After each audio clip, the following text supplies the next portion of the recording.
Pearl 2. Pearl 2. Hi. Knit. Hello, Megan. Oh, hi. Hi. Hey, I think your radio battery's dead. No, that's the monitor. That tells me when Al is awake. Oh, gee, that little guy sleeps late. Are you kidding me? He was up at 5:30 this morning. Oh, he must be ready for a nap, huh? Well, actually, I didn't wake up. Max played with him. I wish I wasn't such a heavy sleeper. Well, I'm sure the more time you spend to him, the more attuned you're going to get to his schedule. I hope so. So why don't you put down the knitting and go make yourself look glamorous, huh? What for? Because I'm going to look after little Al while you go to the trial. Thanks, but I'm not about to go watch Gabrielle manipulate her way into freedom. Why are you giving up time away from your work, from your families, to hear this case?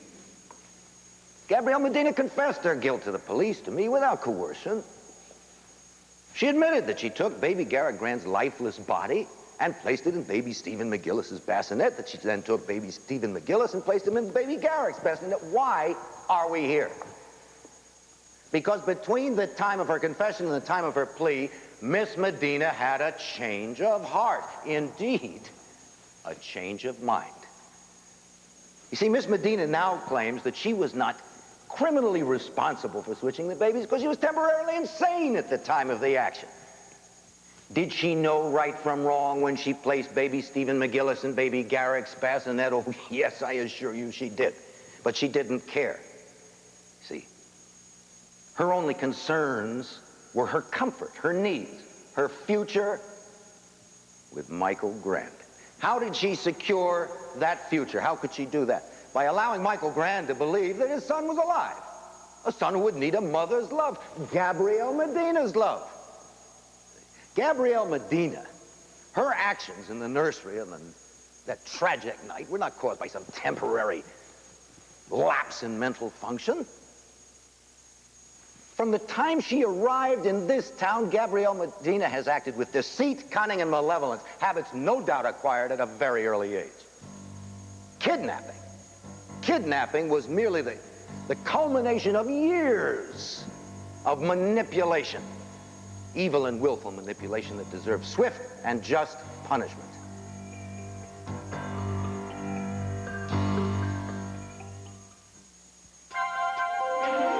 Here's what to do when you don't find the rainbows in this time. Here's where you go when it looks like the rain won't end. Don't cry. I'll give you tomorrow. Let me be the one to share it with. And each day that follows, 'cause we only have one life to live. Thanks for coming over, Bo. Well, I'm sorry I'm late, but I'm up to here with problems at the studio. What's up? Has Sara heard from Roger? No. He's still in Georgia, as far as I know. Yeah, with Viki, who was supposed to be home last night. Well, Clint, you published the banner. You must read it. There's a tornado that blew through Georgia last night. I know that. Well, it's followed by severe thunderstorms and flooding. I know that, too. Well, every airport in the southeast part of the United States is closed. Probably the one near Elvira, too. So, check it out. Well, I did. Phone lines are down. Some cities are without electricity. Well, that's why you haven't heard from Viki. That's what I keep telling myself. Well, then there's nothing to worry about. Except that she's stuck in a hotel with Roger Gordon. Oh, Clint, come on. We've already talked about this Viki Roger situation. She loves you. She has all the faith and trust in the world in you. And you must have trusted her just a little bit. Otherwise, you wouldn't have convinced her to go off to the centennial celebration. So, what happened? It's Roger I don't trust. Look, they're stuck in a one-horse town in a raging storm. Now, if he thinks there's one chance in a million of him taking advantage of the situation, I guarantee you he'll do it, Bo.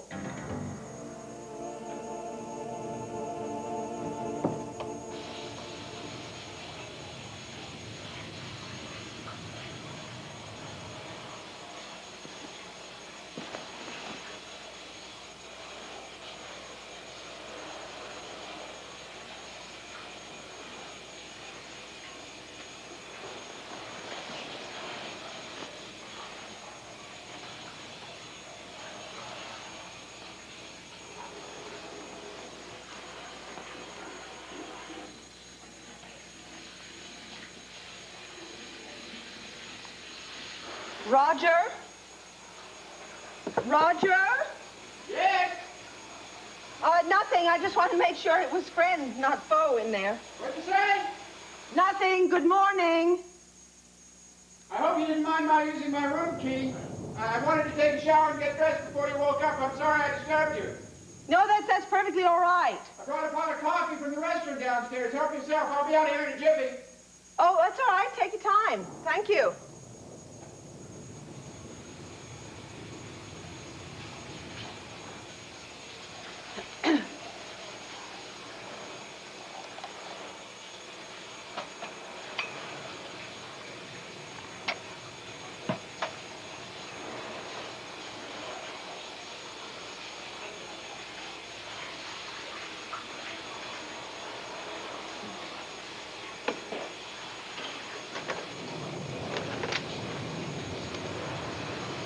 Hi, good morning. This is Mrs. Buchanan in 396. I'd like to call Llanview, Pennsylvania, please. What? Oh, my goodness, how awful. No one was hurt, I hope. Well, that's a blessing, isn't it? Yes, I see. Are there any phones anywhere in town that are working?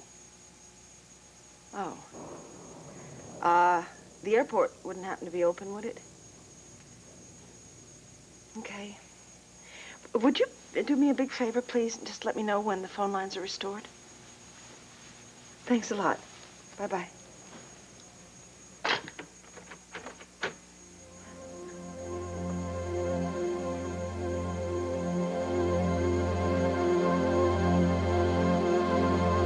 Look, Megan, I'm not saying that I condone Gabrielle's actions. But from what I understand, she's really racked with guilt about this whole thing. All right.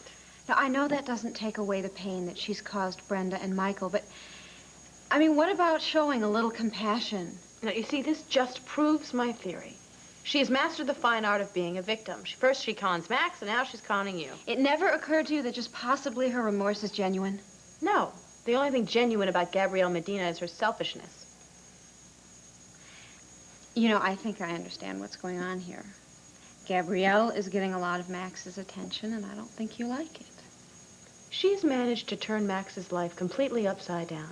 If she'd pulled off that baby thing without Brenda noticing, she'd be happily married to Michael Grande right now. But no, she got caught, so she turns her attentions towards Max, and now he feels that he's responsible for her. She is the mother of his child. That's a very strong connection. Yes, I understand that. I really do. And for Al's sake, I wish that Gabrielle had changed. But she hasn't. What if your baby had been switched in a hospital nursery? What if the doctors told you your baby had died? What if you grieved for your baby only to discover that he was still alive? Could you forgive Gabrielle, are you all right? take your baby from you in order to... This isn't a trial about my switching the babies, John. This is a trial about my entire life. He's going to bring up every mistake I've ever made. All right, well, just try and hang on, okay? Why did I let you talk me into this damn trial? I should have pleaded guilty and got it over with. I want you to change my plea back to Gabrielle, guilty. I haven't even presented my case yet, okay? I'm not throwing the towel in yet. Well, I don't think I can do this. I really don't think I can. Then don't listen to her. Recite poetry or talk to yourself, anything to block out the words. Premeditated malice to keep Stephen McGillis from his natural mother. Forgive me, Mr. Callison. Mr. Russell, will you approach the bench? Yes, sir.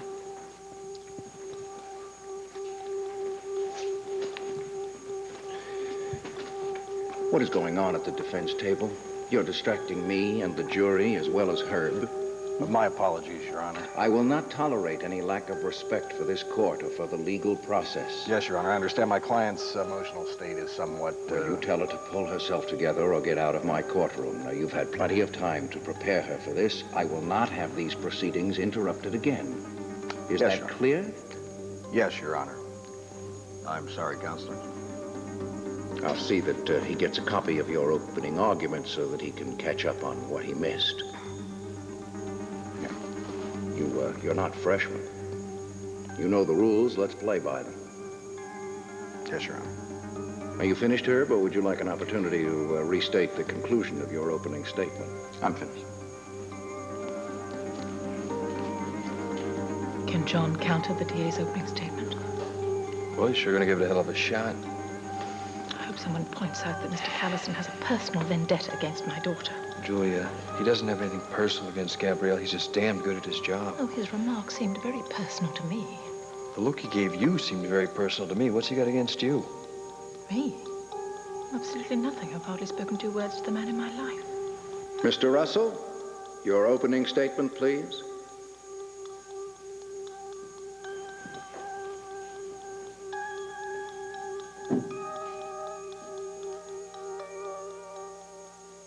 Now, there is in each one of us a great capacity for goodness and for evil. And because none of us is perfect, well, we often fail. And we make a lot of mistakes. We commit sins, whether by thought, by deed, or by word. Each and every one of us, including Gabrielle Medina. But ladies and gentlemen, she is not the evil monster that the district attorney has portrayed. Yes, she made a mistake, a tragic mistake, but her action was not deliberate. She was giving Alicia Grande a ride to the hospital to have her baby. A young woman appeared in the roadway. She swerved. She ended up in a deep ravine. She was seriously hurt, as was Alicia Grande. But somehow she managed to summon all of her strength and safely deliver Alicia's baby, all by herself. It was an act of both courage and love. And later, as Alicia lay dying in the hospital, and knowing that her death would devastate her husband, Michael Grande, she asked Gabrielle to please take care of Michael, to console him, to try and give him the same strength and courage which she had received from Gabrielle. And she also begged her to take care of her newborn son. When Alicia died, Gabrielle carried out her promise. And she consoled Michael, and she went to the hospital to console his son. And it was there that she watched in horror as poor little Garrick died. And with his death, her strength and her courage also died. Because she knew she couldn't carry out her promise to Alicia. And she knew that the baby's death would horribly devastate Michael Grande. Well, it was too much for her to bear. It was probably too much for any human to bear. And her mind snapped. She impulsively grabbed baby Stephen McGillis and placed him in Garrick's bassinet. Not for herself. Not for herself, but for Alicia and for Michael. So you see, ladies and gentlemen, it was not premeditated. And it was not done with malice in her heart. Had she had full control of her faculties, she probably would have turned and walked away. But that was impossible at the time in her current condition. And yes, she did commit a crime, a sin in the eyes of God, a crime in the eyes of the law. But God, in his infinite mercy, does forgive us sinners. And the law in its infinite wisdom does not hold one accountable if they are mentally impaired and do not know the difference between right and wrong at the time of their actions. So, ladies and gentlemen, I'm asking you to regard Gabrielle's actions with both wisdom and with mercy. Thank you. Will counsel approach the bench?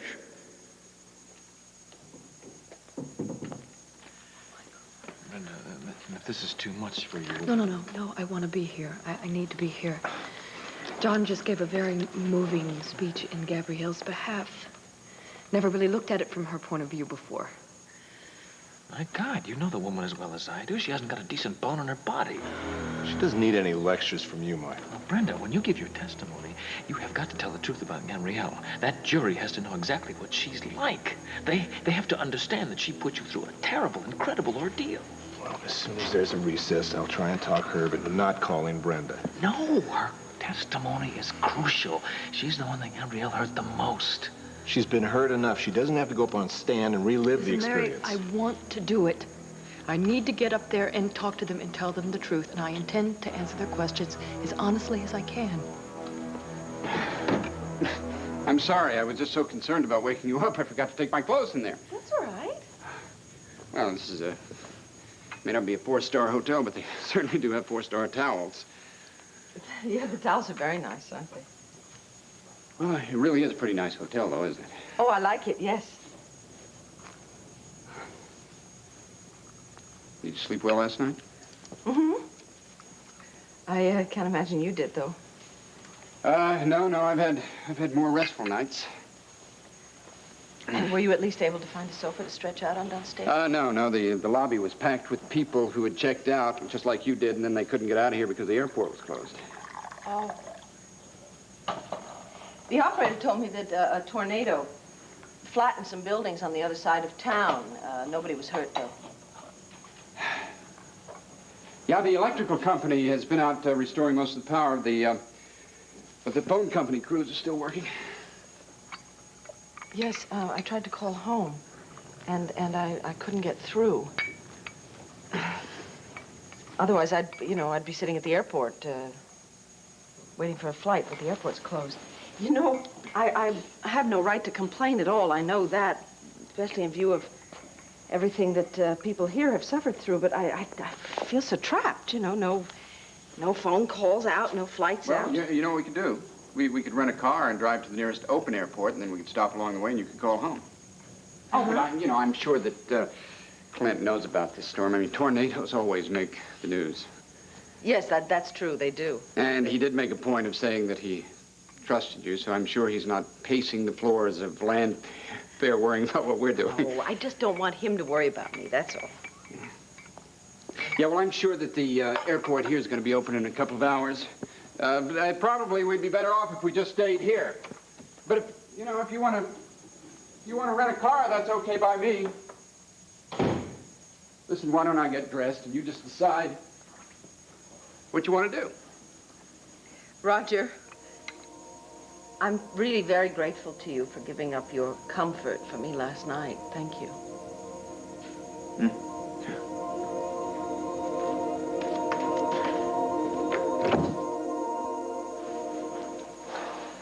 Clint, let's look at the bright side. If Vicky's going to be stuck in a one-horse town, at least she has some friendly companionship. And if I know Vicky, I'll bet she spent the night in the local high school gym passing out coffee and blankets and comfort to people. That would be like her, wouldn't it, to jump in and volunteer like that? Of course. And plus, you're going to have a great story for the front page of the banner. And at the very least, you're going to have a wife that survived a tornado. Yeah, you got a point there. That'd be all right, wouldn't it?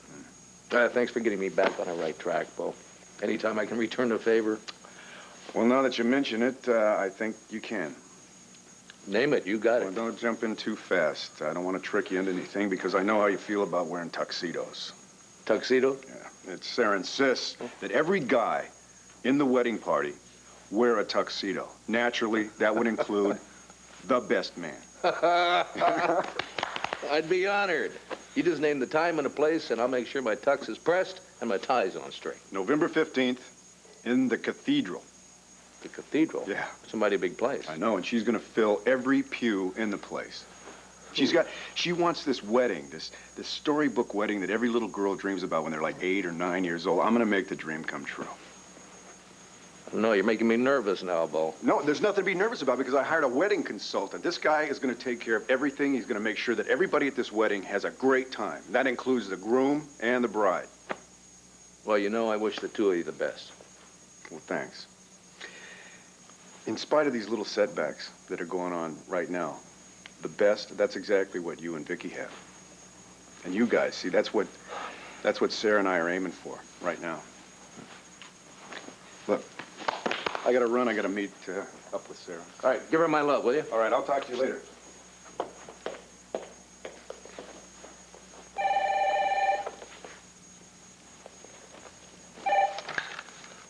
Clint Buchanan. Yeah, this is Mr. Buchanan. Oh, operator, you managed to get through to the hotel? Well, thank you very much. I appreciate your help. Front desk, may I help you? Yes, I'm trying to reach Mrs. Viki Buchanan. One moment, please. I'm sorry, sir. Mrs. Buchanan checked out yesterday afternoon. No, she was supposed to check out yesterday, but I think she changed her plans because of the storm. Would you check again? She has to be there. One moment, please.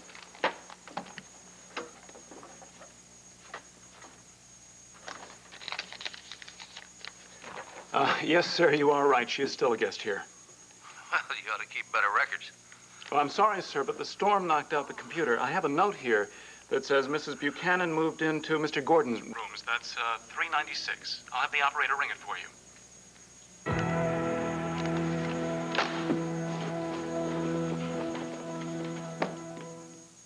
So you were on duty almost the entire time baby Garrick was in the ICU? Except for the occasional breaks, that's correct. Now, Dr. Wolick, did Gabrielle Medina visit the nursery on just that one occasion the night baby Garrick was admitted? No. As a matter of fact, she was in and out several times, checking on the baby. Did you talk with her? Objection. It's a reasonable question, Mr. Russell. Overruled. Thank you. Did you have any conversations with her? Oh, yes. She had quite a few questions, and I tried to answer them the best I could. So when you saw her in the nursery on the night of baby Garrick's death, you felt you knew her pretty well? Objection. Overruled. Dr. Wolick? We were comfortable with each other. How would you describe her mood the last time you saw her in the nursery? Was she calm? Was she overwrought?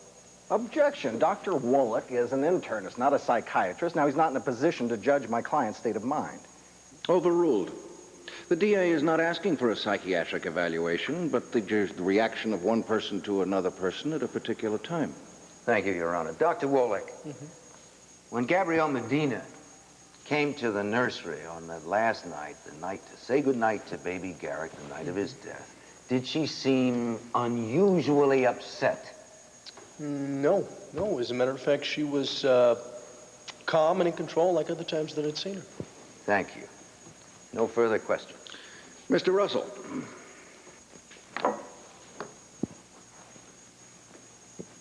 Dr. Wolick, are you familiar with Gabrielle Medina's medical condition? Well, I attended to her in emergency after her automobile accident. She had a gash on her forehead over here, several cuts and bruises, and then we admitted her overnight in the hospital for observation. Do you know what medication she was being given? No, I don't. To please the court, I have a list here of all the medication Gabrielle Medina received while at the Llanview Hospital. It was prepared by her attending physician, Dr. Mark Swayze.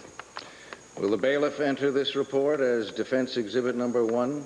Has this information been made available to the DA? Yes, Your Honor. Doctor, have you ever prescribed this drug Talazine to any of your patients? Yes, I have. And what's the effect on the body of this drug? Well, studies have shown it to have effects at multiple sites in the central nervous system. I see. Now, for what reasons would you prescribe a drug like this? For the relief of anxiety and tension, to promote sleep for anxious, intense patients. Uh-huh. And what about Danaril? She was given Danaril? Yeah. You seem surprised. It's effective, isn't it? Yes, it's effective. And it's completely safe, right? I mean, it could never harm anyone, could it? Well, any drug can cause adverse reactions. Adverse reactions such as? Well, such as an allergic reaction. Have any of your patients ever suffered allergic reactions to this drug? Objection. Miss Medina is the only patient in question. I'll reserve judgment on that until Mr. Russell makes his point. Hopefully very soon. Doctor? Well, yes, I've had patients who reacted badly to that drug. Can you be a little more specific? Well, they've experienced various states in mental confusion. Objection. Overruled. Well, what do you mean? Did they talk nonsense, babble, run wild, hallucinate? No, nothing dramatic like that. Well, then how did you know they were having adverse reactions? By talking with them. Were any of them also taking Talazine or an anxiety drug like Talazine at the time? No. Well, suppose they were. Objection. I mean, isn't it possible that a drug like Talazine could mask the adverse effects of a drug like Danaril? Objection. And isn't it also true that Gabrielle Medina could have been mentally impaired that night, unable to distinguish between right and wrong, and show no signs of it because of the other drugs she was given? Well, I'm not an expert on these drugs, but I would certainly have to say it is a possibility. Thank you. No further questions.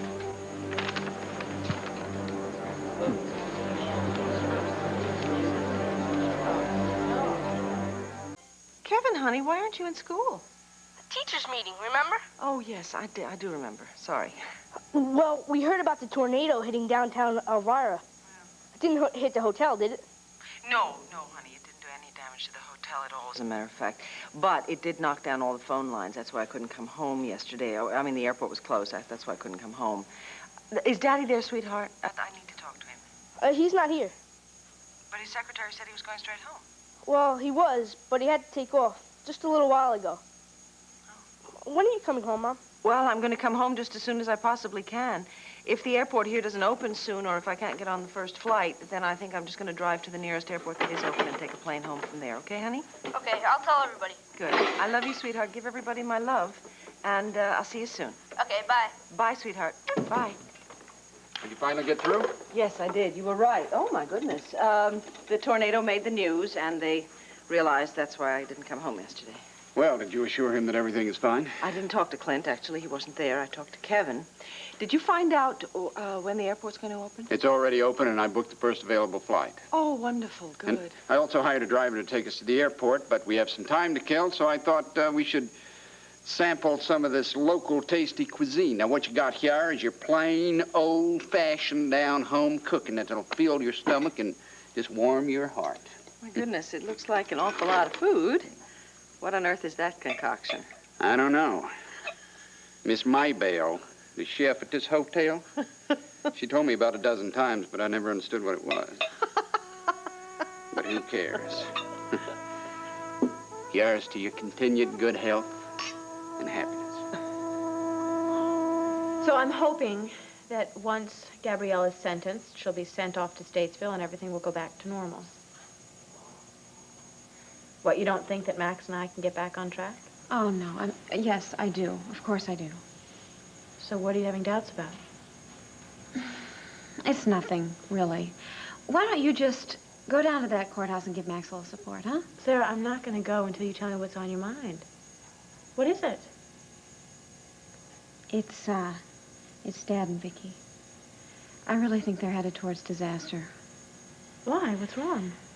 Megan, I walked into Dad's office without knocking and found Viki in his arms.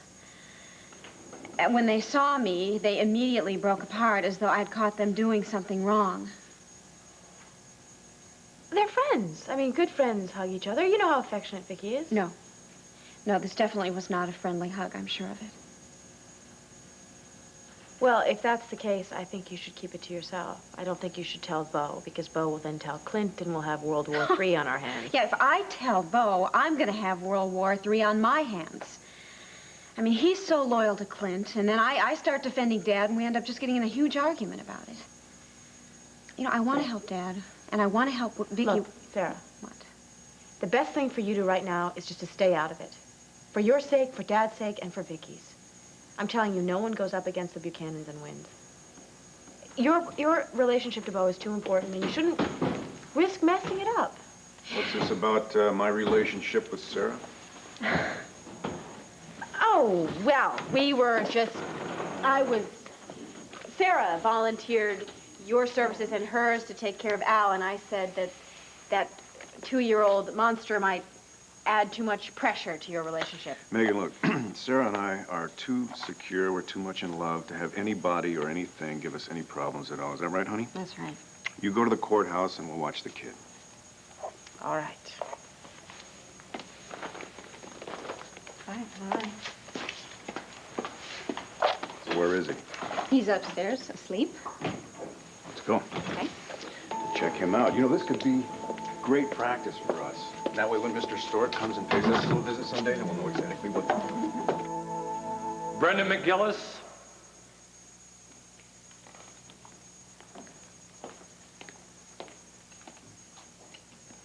Max, I'm sorry. I know you're concerned about Gabrielle, and I know that she's the mother of your child. And I owe you so much for having gotten my baby back, but I have to... Brenda, it's okay. Just tell the truth. Miss McGillis.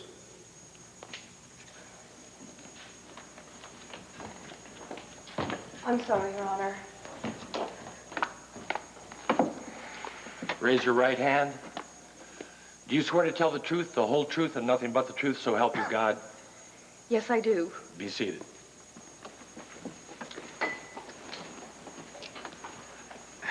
Miss McGillis, I'm sorry to have to put you through this.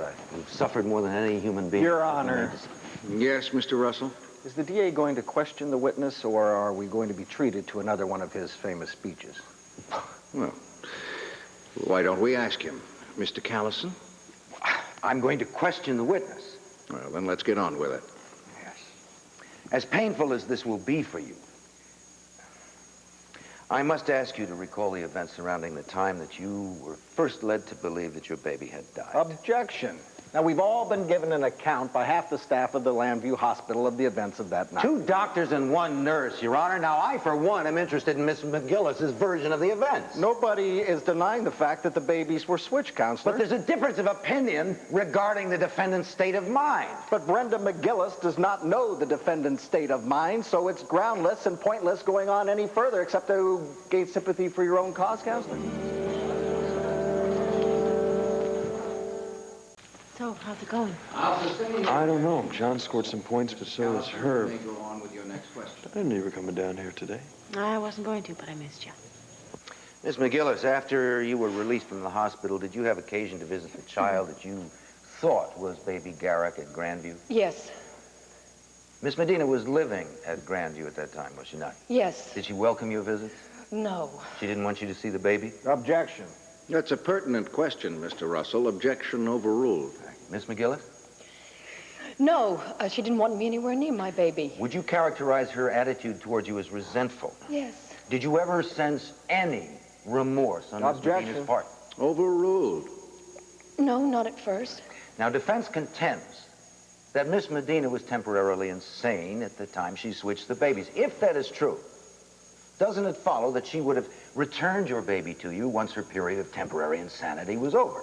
Yes, I would think so. Did she have an opportunity, any opportunity whatsoever, to tell you that she had switched the babies, say when the 2 of you were alone? Yes. More than one occasion? Yes. When I first found out that this was my child, I went to her and I begged her to give my baby back to me, and she refused to tell me the truth.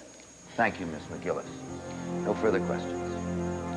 And then Clint agreed to be my best man. Oh, sweetheart, that's great. What'd you think he was going to do, though? Say no? But I'm sure he was very honored that you asked him, right? Yeah, he really was. He seemed very happy about it. It cheered him up, and he seemed to need some cheering up because Viki wasn't able to make it home last night with the storm.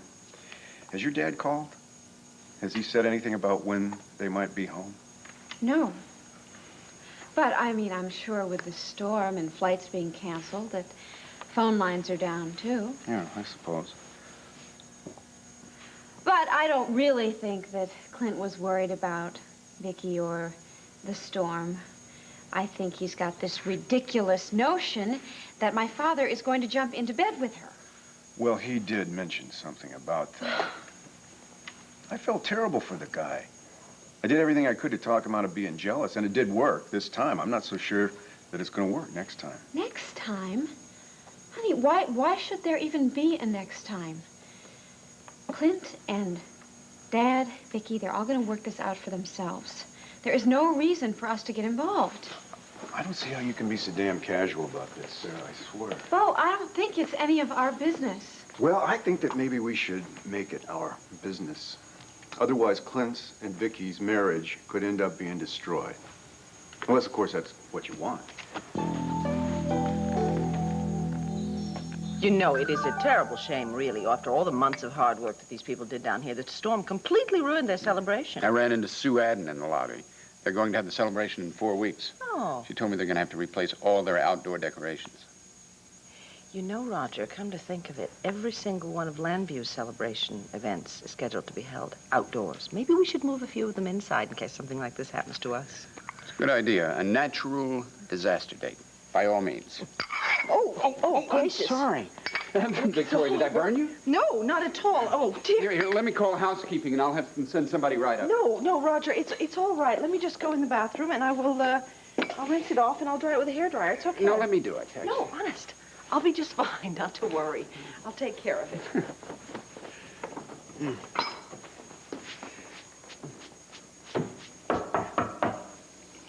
That must be the driver who's taking us to the airport. Clint. Where's my wife? Well, she's, just a minute and I'll get her.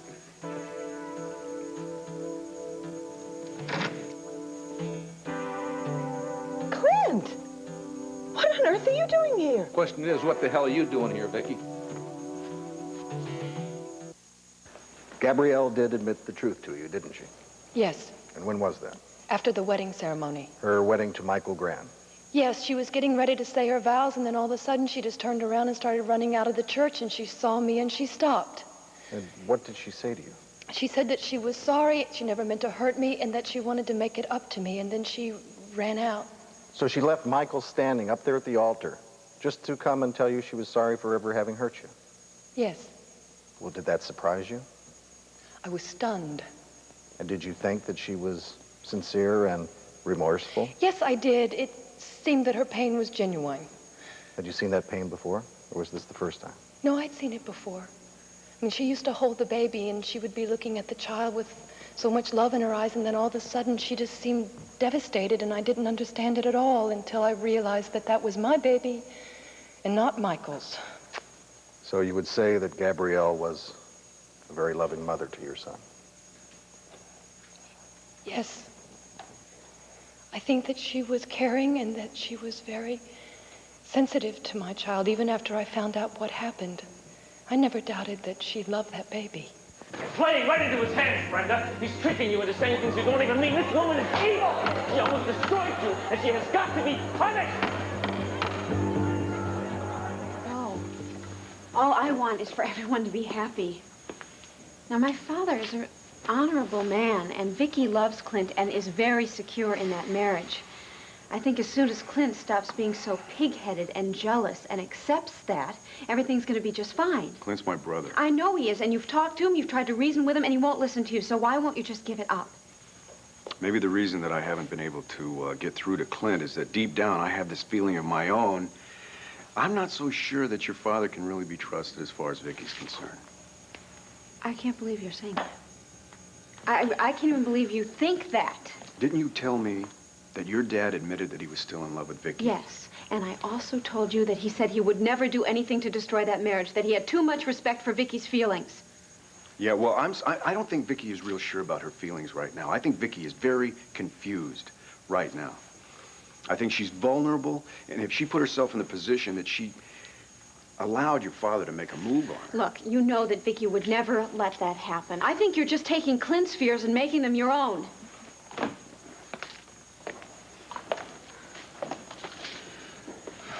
Look, honey, the worst thing that we can do is to take sides.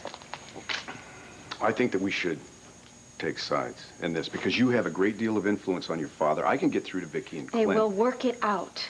They don't need us. I have an awful feeling about this, Sarah, and I just hope that I'm wrong. I think it just might be too late for them to work it out. No, I demand an explanation. When I talked to Kevin on the phone a little while ago, he told me that after seeing the news last night, you realized why and how I was stranded here. Unfortunately, I didn't find out until this morning that you had checked out of your hotel room and were stranded in here with Roger.